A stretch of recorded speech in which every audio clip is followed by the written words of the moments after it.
Brooklyn, New York. I'm 64. I am a child of Italians who came to this country and worked very, very, very hard to provide me with a very good life. And I am an editor, a copy editor in an advertising firm. I've lived in New York my whole life.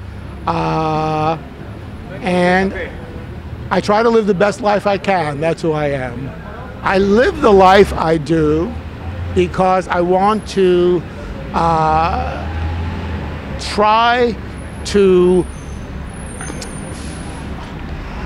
interact with people so that I learn from them, they learn from me, and then I also try to live a life where I'm always learning. I'm very inquisitive and I like finding out about things and all around me.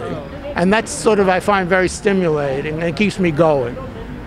I've learned that everyone is very, very different, that I shouldn't prejudge people. Sometimes you really can't tell what a person's going to be like by just looking at them, and it's much better to have an open mind and try to be more accepting and not prejudge. I work on that every day. It's hard sometimes, but I'm getting better.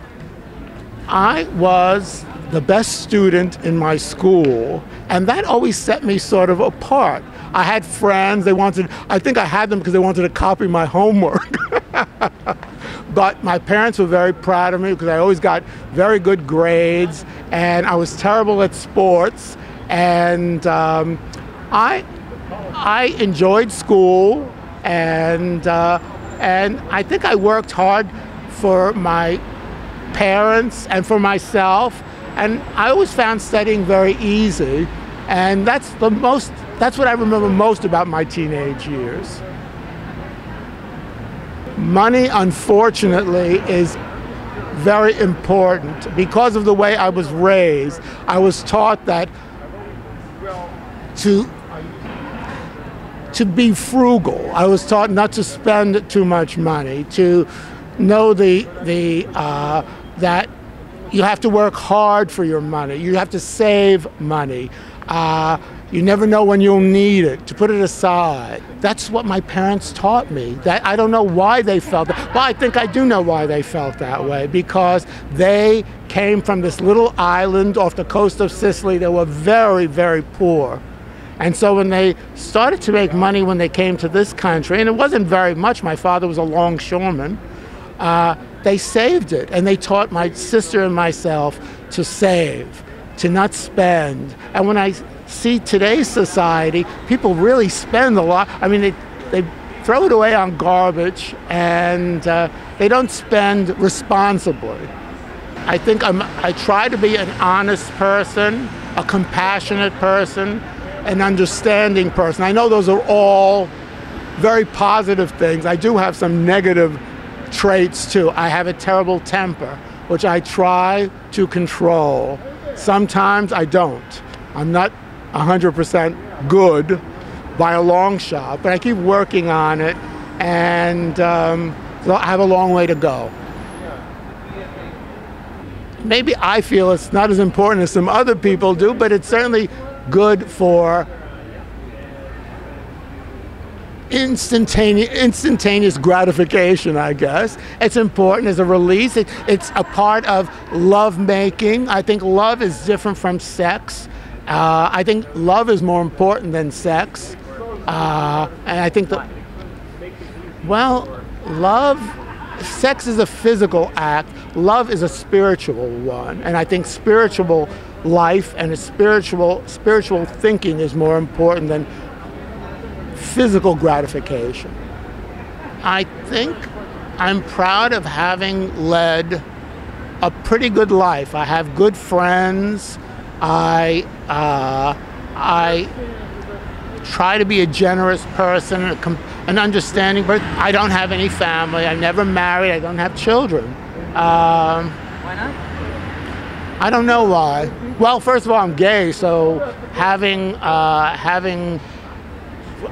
gay people do have children. It's just never happened for me. But I'm proud of who I am, so that's an accomplishment. I think a lot of people aren't.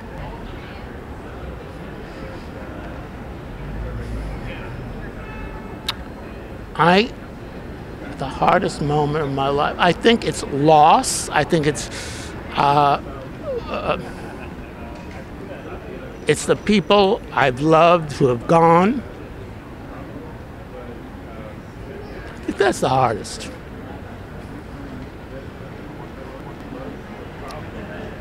Well, let's see. I think I would like to be remembered as a caring person, a thoughtful person, a compassionate person. The weirdest thing, well, I don't know how weird people would, but my first trip to Europe, I was in Rome.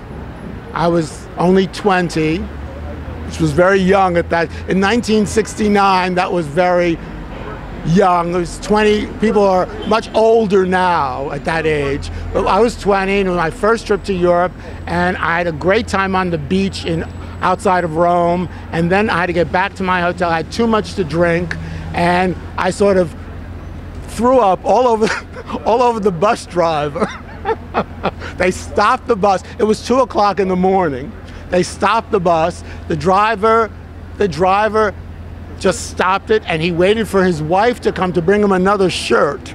And so everything stopped. Everybody on the bus went nowhere, waiting for this shirt. And then we just started, they weren't angry at all. They just started to talk to me. I felt a lot better after I threw up. And everybody was very friendly. But then the bus driver said, "You have to get off the bus." Only after he was ready to go. He let me sit on the bus, and it was okay. And that's sort of like, it was a long time ago, but that's sort of the wildest experience I can remember. The happiest moment, and it's a very faint memory, but it's when my father took me to the playground, like on weekends. On Saturday, he would take me to the school playground, and we'd swing. He'd put me in the swing, and he'd push me. And that is my happiest memory.